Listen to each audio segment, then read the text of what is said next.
Hello everyone, this is Vortex259. Welcome back to Let's Play Final Fantasy II. In our previous episode, we finished exploring the Snow Cavern. We defeated a monster called the Adamantoise and obtained the Goddess's Bell. Unfortunately, getting the bell came at a price. The party was ambushed by Borgin near the entrance of the Snow Cavern. After defeating Borgin, he set off a booby trap and Joseph gave his life in order to save Therion, Maria, and Guy. So now comes the difficult task of telling all the townsfolk of Salamand village about Joseph's death. And it's going to be a hard thing to do, but it's something that needs to be done. So let's go inside the village here and just let all the villagers know that Joseph is no longer with us. If we talk to this guy, he says, "Don't let Joseph's death be in vain. You have to get that bell to Kashuan." Yep, that's going to be our next task. We're going to have to go to Kashuan Keep and use the Goddess's Bell to open the sealed gates, and hopefully deep inside we'll find Sunfire so that we can destroy the Empire's dreadnought. Alright, well let's go up here and talk to the ladies of the village. They pretty much all seem shocked. They just say, "No, not Joseph." But probably the hardest task of all is going to be telling Joseph's daughter Nellie about his death. Oh man. Alright, well let's go inside his house here, and hey, there's the lady that loves Joseph secretly, and she just says, "Poor Joseph, I'll look after Nellie in his place." Oh good, at least Nellie will have a guardian to look after her. I know that would make him happy. Oh man, yeah, I don't know how I would do this in real life if it were me. How in the world would you tell Nellie about her father's death? I mean, should I just be blunt and say, "Hey Nellie, guess what happened in the Snow Cavern? Your father Joseph was..."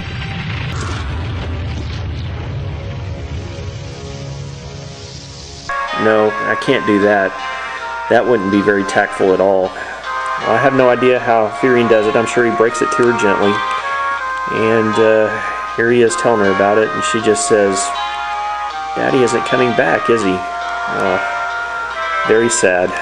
Well, that needed to be done, so we did it. Now, it's time for us to go to Kashuan Keep and complete our next task. But before we do, there is one more person I want to talk to up here in this corner of town.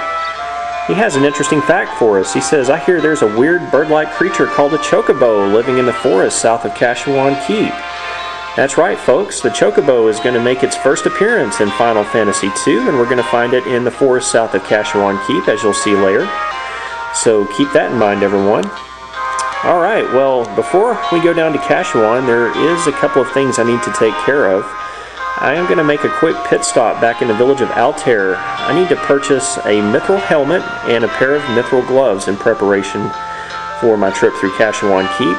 Another thing I would highly recommend is purchasing as many antidotes and eye drops as you possibly can if you have the cash for it. There's going to be monsters inside the keep that can both blind and poison you, and it won't wear off after battle. So yeah, if you can buy eye drops and antidotes, you may want to do that. I'm also going to pick up some potions and high potions. So I'm going to take care of all of that, and then I'll meet you in Bafsk, and we'll hire Sid's airship to take us down to Kashuan. So I'll see you there. And hello again, everyone. I've made my way back to the village of Bafsk, and as promised, I made some purchases. As you can see, I went ahead and purchased up to 20 antidotes. Actually, I think I only purchased 8. I think I already had 12 in my possession.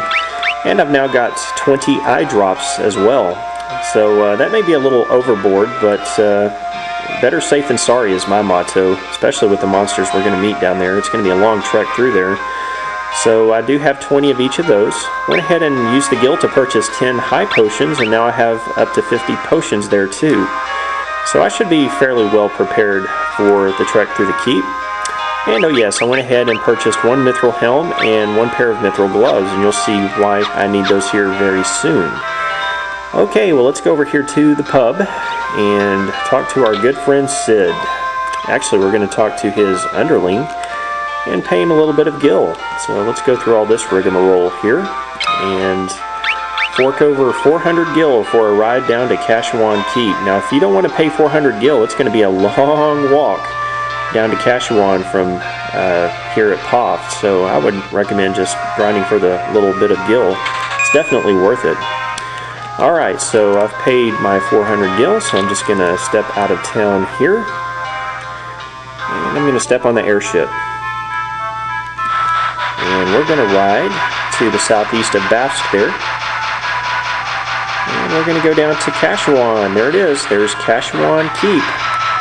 And just in case you're curious, I'm going to press B select, and you can see where I am in reference to Bafsk in Salamand. Yeah, I'm way down to the southeast. That's quite a long hike, so it's definitely worth the 400 gil to ride Sid's airship here. Alright, well, let's go into the keep here. Here we are on the first floor of Kashuan Keep. And look at that. There's a flame of burning. I think I know what that is. Yep, there's the sunfire right there on the first floor. Unfortunately, we can't pick that up with our hands. We're going to need a special item in order to get the sunfire, and that's presumably going to be deep within Kashuan. So that's what we're going to have to do, is just go up here, and as promised, the door is locked here, but we can now unlock it thanks to our trek through the snow cavern. So let's just pick up our goddess's bell, key item we found there, and Firion rings it in front of the door. And we find as the clear tone of the bell rings out, the lock opens up without a sound. So now we can finally enter Kashuan Keep here. So let's go inside. And here we are on the second floor now, and that face looks familiar. Oh man, don't tell me this is Gordon. It is! Gordon came to retrieve the sunfire. Gordon, where have you been, man? If you would have just stayed in Altair, we wouldn't have had to go through the snow cavern, and Joseph would still be alive. It's all your fault. Gordon says, I thought I was the only one left who could open the door. Yep. We did hear earlier that the doors of Kashuan Keep will open to a Kashuan, and Gordon is the prince, so he came back to Kashuan, it looks like, and opened the door for himself. What a miserable person. Gordon says, I meant to look for Egil's torch, but it's a monster's den in here. Yeah, we've also heard about Egil's torch in the past. Apparently that can carry the sunfire, and apparently it's deep within Kashuan Keep here, so the story's starting to come together now, it looks like. Gordon says, I can't keep going on my own. I can't return empty-handed. I don't know what to do next. Well, why don't you just sit in the corner there and cry? Yeah, slap it, Maria. Yeah, take that, Gordon.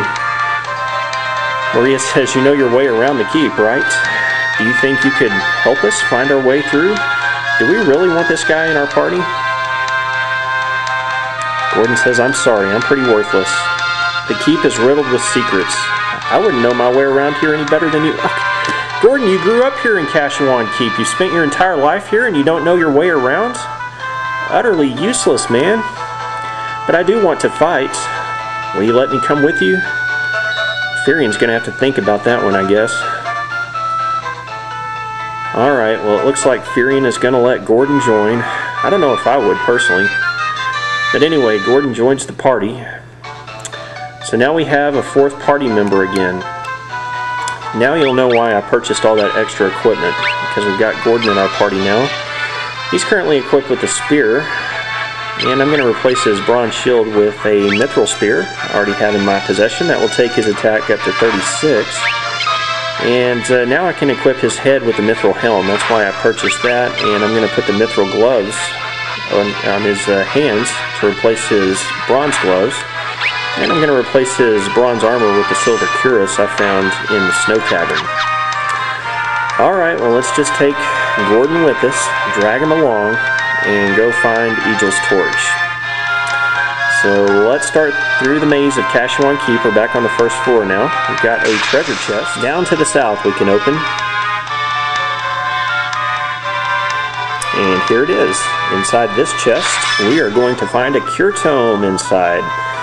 Now, Firion, Maria, and Gaia are already equipped with the cure tome, so that leaves me no choice but to put the cure tome on Gordon here. So we'll let him start learning some cure magic.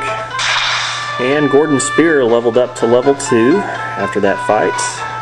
Yeah, I'm just all basically only fighting enemies that we've fought at the beginning of the game, such as soldiers, vampire thorns, queen bees, hornets, all the real easy monsters. Okay, by the way, that door up ahead, don't worry about going in there. That's just one of those trick monster rooms. So we'll go through this staircase to find ourselves on the second floor of Kashuan Keep. And Gordon gained some stamina after that battle. Guess what? I already had to use 2 of my eye drops after that battle with 6 shadows, so I've only got 18 left. Yep, be prepared to use a lot of those. And that was an Adamantoise. It appears as a regular monster here in Kashuan Keep, and everybody except Maria got a weapon skill increase after battling that. And we find 500 gil in this chest, and I'm afraid we're going to have to stop here for today because we're running out of time. So the next time we meet, we will continue exploring Kashuan Keep. Thank you very much for watching today's episode of Let's Play Final Fantasy II. This has been Vortex 259. We'll see you all again next time.